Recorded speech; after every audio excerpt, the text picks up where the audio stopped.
Hello student, welcome back. आज हम बात करेंगे स्ट्रक्चर ऑफ ह्यूमन ईयर के बारे में। तो हमारा जो ह्यूमन ईयर है वो मेनली थ्री पार्ट में कंसिस्ट हुआ है। कौन से?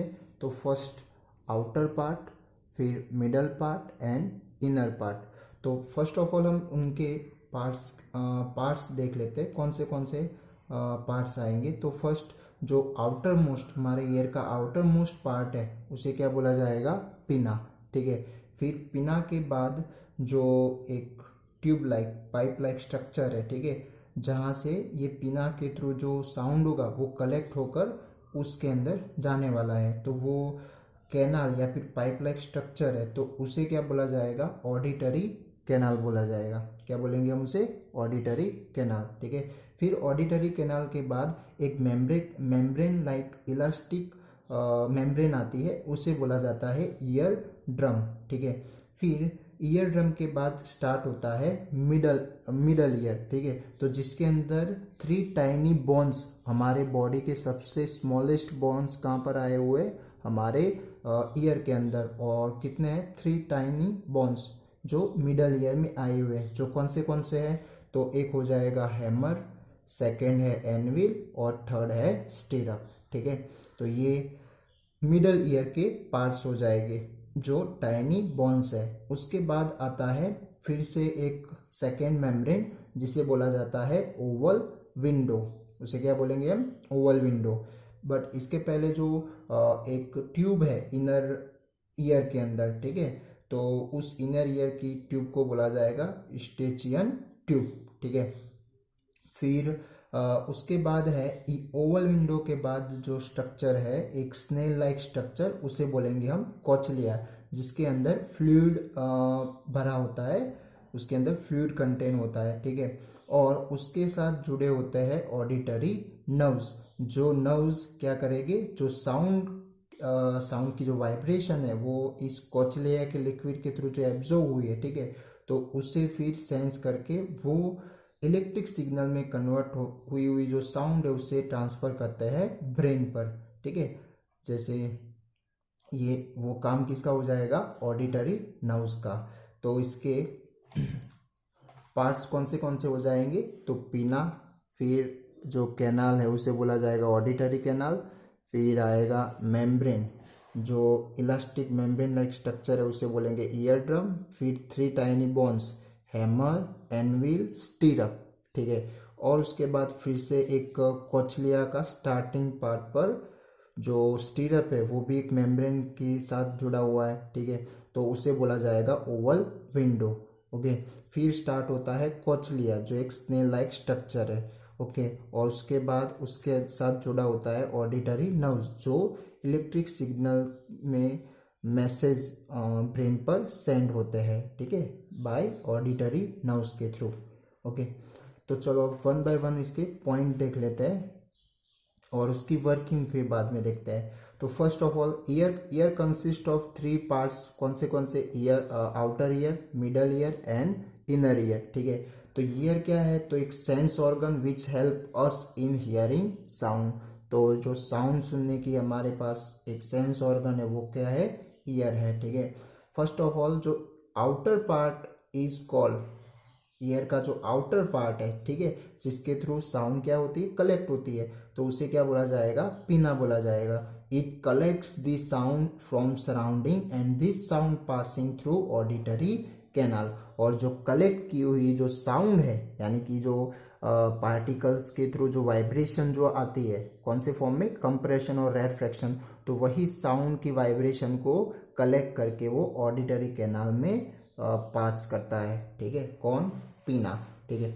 अब उसके बाद जो ऑडिटरी कैनाल की जो एंडिंग पार्ट है, एंड ऑफ ऑडिटरी कैनाल, वो कैसी है? तो थिन इलास्टिक मेम्ब्रेन, और वही थिन इलास्टिक मेम्ब्रेन को क्या बोला जाता है? Ear drum. फिर बात है कि मिडल ईयर, तो मिडल ईयर में 3 बोन्स पाए जाते हैं। कौन से? हैमर, एनविल एंड स्टीरअप, जो एक दूसरे से जुड़े हुए हैं, लिंक्ड विथ वन अनदर। अब जो फर्स्ट जो हैमर का फ्री एंड्स है वो कहाँ पर जुड़ा हुआ है? तो ईयर ड्रम में, ईयर ड्रम के साथ, जो आप यहाँ पर भी देख सकते हैं। ठीक है। और उसके बाद ईयर ड्रम के बाद जो हैमर का सेकेंड एंड है वो एनविल के साथ जुड़ा है, एनविल का सेकेंड एंड है वो स्टीरअप के साथ, और स्टीरअप का जो एंड है वो नेक्स्ट एंड वो ओवल विंडो के साथ, कोचलिया के ओवल विंडो के साथ जुड़ा होता है। ठीक है, तो free end of the hammer touch is ear drum and that of स्टीरअप linked with membrane of the Oval window of inner ear. ठीक है, फिर बात आती है कि इनर ईयर में जो कॉइल्ड ट्यूब है या फिर स्नेल लाइक स्ट्रक्चर है उसे क्या बोला जाएगा, कोचलिया, उसे हम क्या बोलेंगे, कोचलिया। ठीक है, तो यही कोचलिया जिसके अंदर जो which is connected with Oval window, और वो भी किसके साथ जुड़ा होता है, ओवल विंडो के साथ। ठीक है, और इस कोचलिया के अंदर क्या होता है, filled with liquid containing nerve cells, तो इसके अंदर लिक्विड भरा होता है। ठीक है, और उसके साथ साथ नर्व सेल्स, एक्टिव सेल्स भी पाए जाते हैं। तो जो भी वाइब्रेशन अब आ रही है साउंड के अंदर, तो उसे सेंस करके उसको इलेक्ट्रिक सिग्नल में कन्वर्ट करके बाय ऑडिटरी नर्व्स के थ्रू ट्रांसफर किया जाता है ब्रेन पर, और वही उस टाइम ब्रेन उस आवाज़ को आइडेंटिफाई करके हमें बताता है। ठीक है, हमें उस टाइम समझ में आता है कि क्या आवाज़ आ रही है, कौन सी आवाज़ आ रही है। ठीक है, other side of the cochlea is connected to auditory nerves, और दूसरी साइड कोचलिया किसके थ्रू कनेक्टेड है, तो ऑडिटरी नर्व्स, और which goes to the brain, और वही ऑडिटरी नर्व्स कहाँ पर जाती है, कहाँ पर कनेक्ट होती है, ब्रेन पर। ठीक है, जैसे कि आपने आईज है, तो आईज में भी आई बॉल के साथ ऑप्टिक नर्व्स जुड़े होते हैं, तो वह भी क्या करता है, तो जो ऑप्टिक नर्व्स यानी कि जो आई के थ्रू जो इमेज की जो इलेक्ट्रिक सिग्नल है, वही इलेक्ट्रिक सिग्नल को ऑप्टिक नर्व्स के थ्रू ब्रेन पर ट्रांसफर किया जाता है। ठीक है, तो ये बात थी इसकी जो स्ट्रक्चर ऑफ ह्यूमन ईयर। अब हम बात करते हैं इसके वर्किंग के बारे में। तो वर्किंग क्या हो जाएगी, तो फर्स्ट ऑफ ऑल जो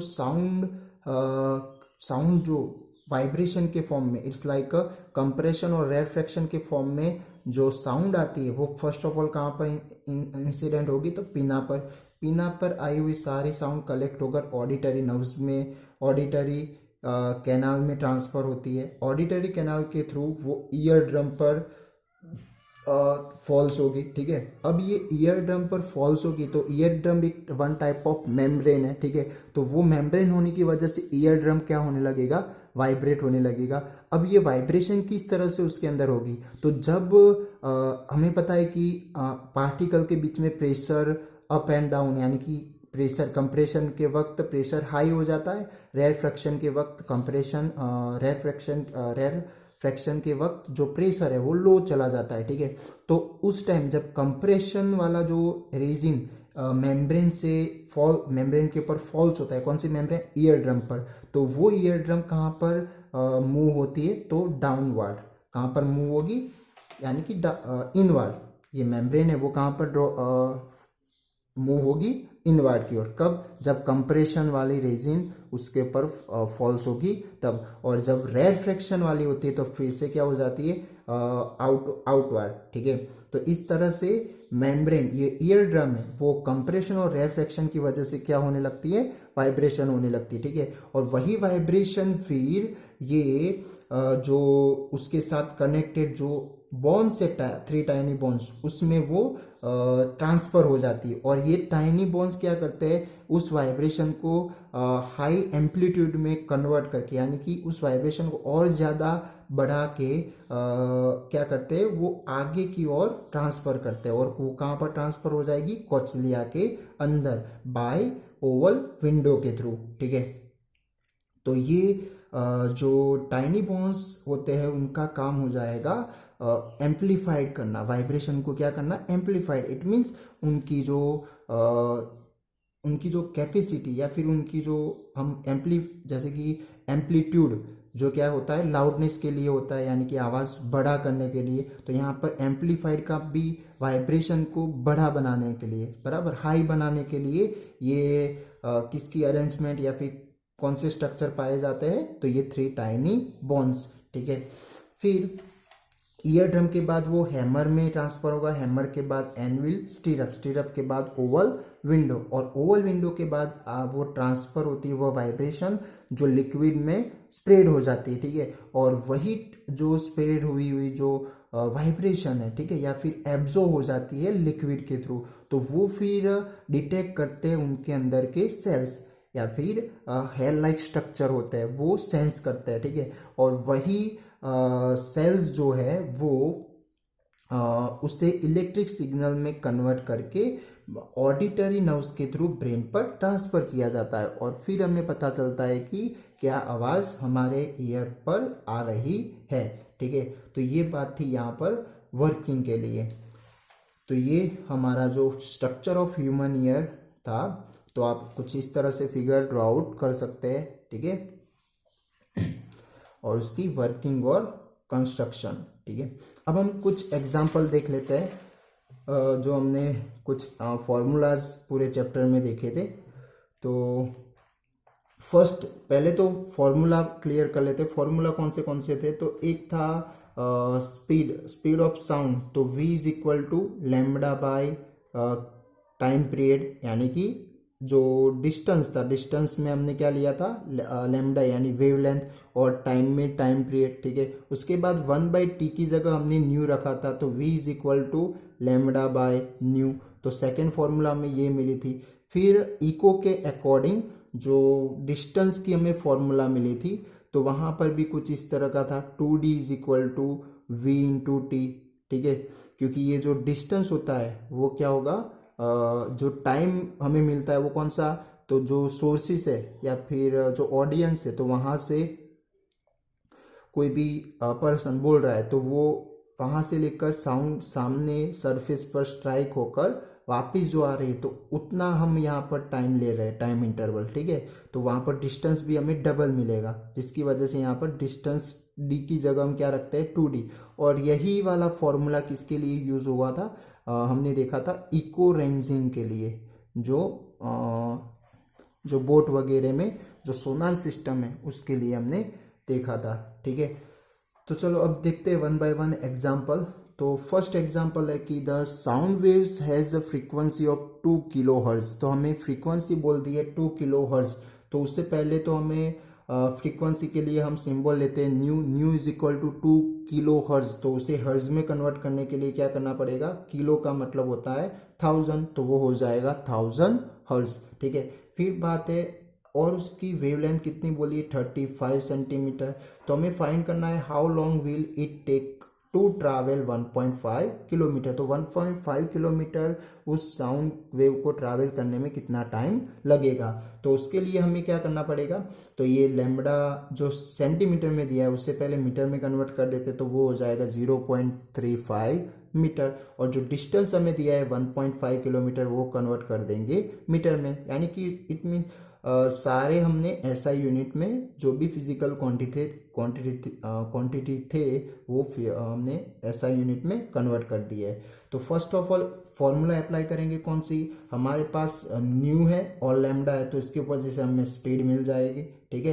तो 0.35 इंटू 2000 तो आ जाएगा 700 मीटर पर सेकेंड। फिर हमें टाइम फाइंड करना है, तो हमारे पास स्पीड की फॉर्मूला है v is equal to S by T, तो उसमें t को सब्जेक्टिंग बना देंगे तो s अपॉन v हो जाएगा, तो हमें मिलेगा 1500 एंड 700 अपॉन 700, तो 00 कट, और टाइम मिलेगा हमें 2.1 सेकेंड। तो इसका मतलब ये हुआ कि 1.5 किलोमीटर उस साउंड वेव्स को ट्रैवल करने में कितना टाइम लगेगा, 2.1 सेकेंड, ठीक है। तो हमने जो फॉर्मूलाज देखी उस फॉर्मूला के रिलेटेड हमारे पास कौन सी वैल्यू दी है, और उस फॉर्मूला के अकॉर्डिंग देखना है कि कौन सी फॉर्मूला यूज होगी, क्योंकि जो वैल्यू दी है उसके ऊपर से क्या फाइंड करना है, तो उसके ऊपर से हमें पता चल जाएगा कि फॉर्मूला कौन सी अप्लाई करनी है, ठीक है। सेकेंड देखते हैं कि a person clapped his hands near the Cliff and hear the echo after 2 seconds, ठीक है। and what is the distance of the cliff from the person if the speed of sound v is taken 346 metre per second. तो हमें हमारे पास जो v है, v कितना दिया है 346 मीटर, टाइम हमें दे दिया है 2 सेकेंड। तो हमें फाइंड करना है फर्स्ट ऑफ ऑल डिस्टेंस। अब ये डिस्टेंस कौन सा मिलेगा, तो हमारे पास ये 2 सेकेंड का जो टाइम दिया है वो कौन सा है, तो क्लैप करने के बाद वो फॉल्स होकर वापस जो सुनाई देता है इको, उस वक्त उस टाइम पीरियड का यहाँ पर टाइम दिया हुआ है। ठीक है, तो वो हो 2 सेकेंड है, तो इसकी वजह से यहाँ पर डिस्टेंस भी उतना ही मिलने वाला है, यानी कि डबल होकर मिलेगा। तो वो s इज इक्वल टू कितना मिलेगा 3, यानी कि v is equal to S upon T वाली फॉर्मूले से s सब्जेक्ट नहीं बनाएंगे तो v इंटू टी हो जाएगा, और वो वैल्यू रखकर 692 मीटर। ठीक है, अब इसे डिवाइड बाई 2 करना पड़ेगा, क्यों, क्योंकि ये डबल डिस्टेंस मिल रहा है, हमें तो फाइंड करना है distance between Cliff and person. तो उन दोनों के बीच का डिस्टेंस क्या करना पड़ेगा 692 बाई 2, तो आंसर आएगा 346 मीटर। ठीक है, तो अब इसी तरह एक दूसरा एग्जांपल है जो इको रेंजिंग वाली फॉर्मूला यूज करके, तो वो क्या होगा, तो पहले क्वेश्चन देख लेते हैं एग्जांपल का। A ship send out ultrasound the returns from the seabed and is detected after 3.42 second, यानी कि जहाँ जो डिटेक्टर के थ्रू जो डिटेक्ट हुई, यानी कि पहले ट्रांसमीटर के थ्रू ट्रांसफर किया जाएगा और उसके बाद जो डिटेक्ट हुई तो उनके बीच का टाइम पीरियड जो है वो कितना है 3.42 सेकेंड। फिर स्पीड जो दी है वो हमें दे दी है 1531 मीटर पर सेकेंड। तो वो अब हमें फाइंड करना है डिस्टेंस कि सी बेड और शिप के बीच का डिस्टेंस क्या होगा। तो हमारे पास t है, v है और d हमें फाइंड करना है। तो फर्स्ट ऑफ ऑल वही डायरेक्ट फॉर्मूला इको रेंजिंग वाली यूज कर लो, 2d is equal to V into T, तो d इज इक्वल टू क्या हो जाएगा vt बाई 2, तो d मिलेगा हमें 1531 इंटू 3.42 डिवाइड बाई 2, तो आंसर आएगा 2618 मीटर। ठीक है, क्योंकि ये 2d क्या मिला, डबल डिस्टेंस मिल जाएगा, the distance between sea bed and ship. ठीक है, तो हमें जो डिस्टेंस चाहिए वो तो ओनली फॉर सी बेड से लेकर शिप का चाहिए, तो वो डिवाइड बाई 2 करना पड़ेगा, या फिर डायरेक्ट आप ये फॉर्मूला भी रख सकते हैं। तो the distance of the sea bed from the ship is 2618 metre. ठीक है, तो अब इसी तरह बाकी के भी एग्जाम्पल है तो वो आप सॉल्व कर लेना। ठीक है, और एक्सरसाइज के आंसर भी कंप्लीट करना है। ओके, तो ये यहाँ पर हमारा चैप्टर कंप्लीट होता है। ठीक है, थैंक यू।